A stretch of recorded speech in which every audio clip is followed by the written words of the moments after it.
Hello everyone, welcome back to my channel. I don't know what it's called. That's why I haven't said a name, but I don't know what I'm gonna name this YouTube channel. Anywho, today is January 28th, 2026, and if you're reading this title, you already know what this YouTube video is gonna be about, and it's the 10-year anniversary of Rihanna's Anti album, and I'm so excited to kind of go over the history along with the milestones that it reached, along with Rihanna's milestones that she's reached throughout the 10-year since the release of Anti, and it's one of my favorite albums. It's gotten me through 10 years of my life, and I'm just so grateful to have lived throughout the era. Unfortunately, I didn't go to the concert, but it's great being a fan of hers and buying some of her merchandise, such as like buying stuff from the Fenty Beauty, which came after the Anti album in 2027 or 2017, along with grabbing some of her stuff that she's dropped with Fenty and Puma and her perfume. Like everything that she's made has been it's been so rewarding to see that she's come so far from this young girl who came from Barbados, was able to get a record deal like 16, 17 years old, and within like a 10-year gap consistently be on the Billboard 100, consistently release different albums, up to 8 albums in that short amount of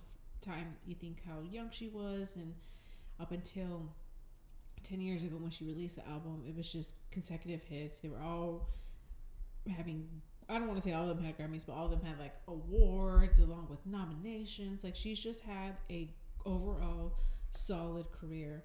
But what makes Anti so unique is since its release, it's been on the 500 Billboard Hot release. I don't know if I'm saying that, but the 100, 500, I don't know, whatever it is, but it's pretty much has been on the Hot Billboard for about 10 years. So she's the first Black female artist to do that within that whole category, and along with, she has just done so many side projects that I really think it was thanks to Anti to help her pivot into this. So when it was released, I was back in college, and I remember my roommate had asked me like, "Have you listened to it? Have you listened to it?" And I was like, "Yes, I'm listening to it," and we just were in love with it. The girls were in love with it. All the songs, as you imagine, going to the clubs, on the radio, on my personal playlist, were on consistent rotation. A few bangers that were up in the radio, the hit, I guess, records were "Work," along with "Needed Me." That, so I remember when "Needed Me" came out. That was a hit.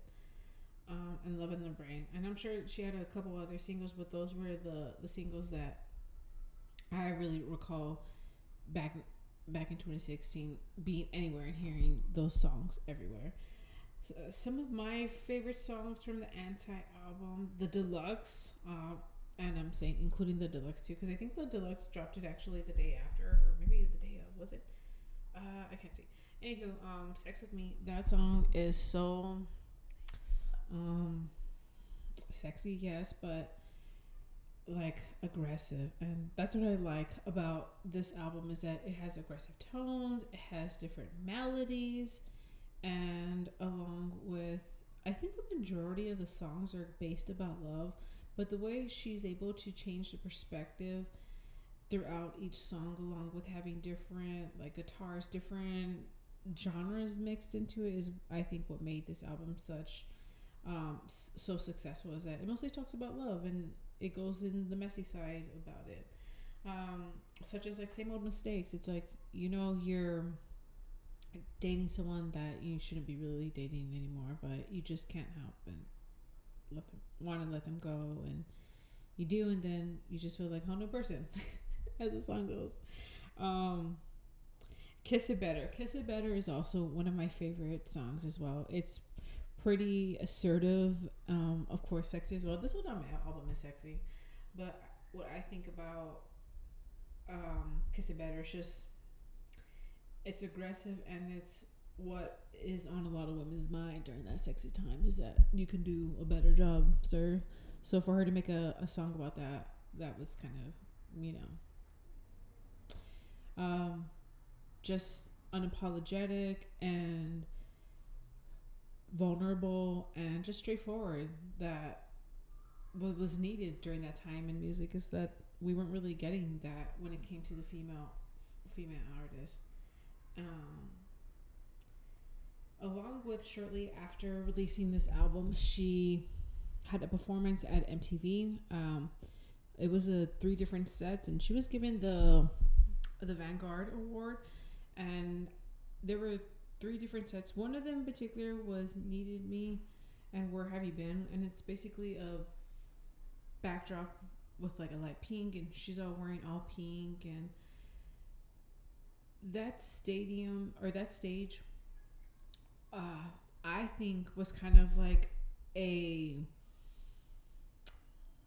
a little indicator that she was working on Fenty Beauty, because if you look at the stage, like the shapes of the stage are like kind of like the octagon, and a similar shape to what is like in like Fenty Beauty when it comes to like their pressed powders along with their packaging. It's like this octagon. So I think that was kind of like a clue for her dropping to us that we were going to get something beauty related, but subliminally. Of course, getting the award as well. She was only like 28, I think, when she earned that award. And just to think like, wow, like you were already getting you already just dropped this fire album. Now you're getting this kind of honor award where her hard work was recognized. Shortly after that, she then dropped what is it, Savage Fenty. So that's her lingerie business where she sells like bras and panties and stockings and all anything like related to lingerie. And then later on she moved on forward with promoting sportswear, along with carrying sizes for men, carrying size for within like sports.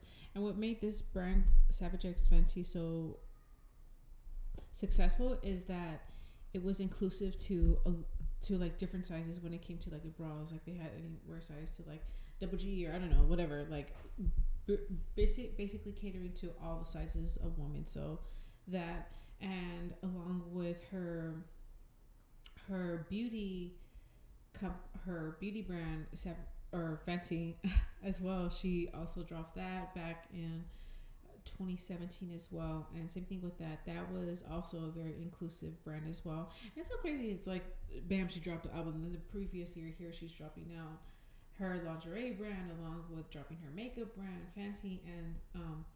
And just like Savage X Fenty, Fenty Beauty was also very inclusive. What made this album, or not I wish, what made this makeup brand drop very unique is that they had dropped 50 different shades when it came to dropping the makeup line. So same thing as when it came to the Savage X Fenty, it was inclusive in sizes. This was inclusive regarding different shades. So anywhere from like I don't know, very fair and like very dark. For it to have 50 shades was also unheard of at the time, considering most makeup brands don't drop that many number of different shades. Usually they'll do like a medium to light and then see how it does, and then afterwards they'll drop any like dark shades. And that's kind of I think where a lot of makeup brands mess up, is that they, or back then, I don't know if they're still doing it today because I don't really pay attention to makeup like that, but point is like she was just really inclusive and dropped all shade ranges for the girls, and it was a hit. The foundation was perfect. I don't have it on right now, but I'm trying to think what made it so unique is that the shade range, along with the way it would sit on the skin, it was a soft to matte as well. So it was just a great formula to use, along with all the shadows. I still have a bunch of shadows. I have her highlights along with her bronzer powders, her lip glosses. So overall, the Fenty Beauty brand is a solid one, which is great to hear. But I do have a few complaints with that. Okay, so back in like maybe 2020, she dropped one of her, like she dropped it off the line of her Fenty Beauty, which was, what was it? Like the, it was like a tube. It was like the tube that was like that. What was it called? I don't know. But she discontinued from her darn beauty line, so it wasn't the Pro Filter Matte. It was the other one. Anywho, regardless, it was a great brand, and she also had. It's like, well, and then wait, there's more, and then she also had her Puma collab as well, and I have some Pumas, some of the creepers from that drop, and then like other pair of shoes from that drop as well, and then she collaborated with different movies, mostly like child movies, such as she was in the Smurfs, and then Go Home, I believe, was the other movie. So she was in the movies. Here she's dropping all these all these companies that she's creating, and then around, I want to say another milestone that she had, and I know I'm missing what can I along with, she also had got honored from her homeland Barbados, and they declared her I think, what was it, like a national, like they gave her a national holiday or something like that, or regardless, she was honored from Barbados, where she's from. So that's great, because she's always talked about Barbados, along with, I'm sure she's like given back to them behind, like, under the counter type of stuff, in a good way, but she's always representing for her Barbados and speaking up, and just is full of pride and gives back to the community. So she was honored by that, and then shortly after, maybe around 2020, she ended up dating her long lost love, ASAP Rocky, and around 2022 she ended up announcing that she was pregnant to her born RZA. Oh man, I forgot. Is it RZA or Riot? Point is, she has 3 kids now. So she has RZA, Riot, and baby girl Rocky, and has just been dropping babies now, and that's where we're kind of at. And of course, all her lines of businesses are still running active. She's still hands on with the creative side, because she's still the face of the brand, and it was also announced as a billionaire, I want to say, a few years ago. So it's clear that she's just had a successful run since the album drop, and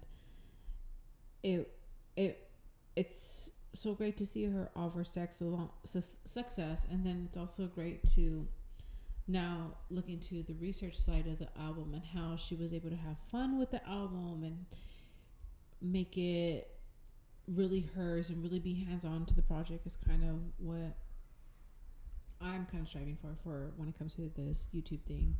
And along with seeing her just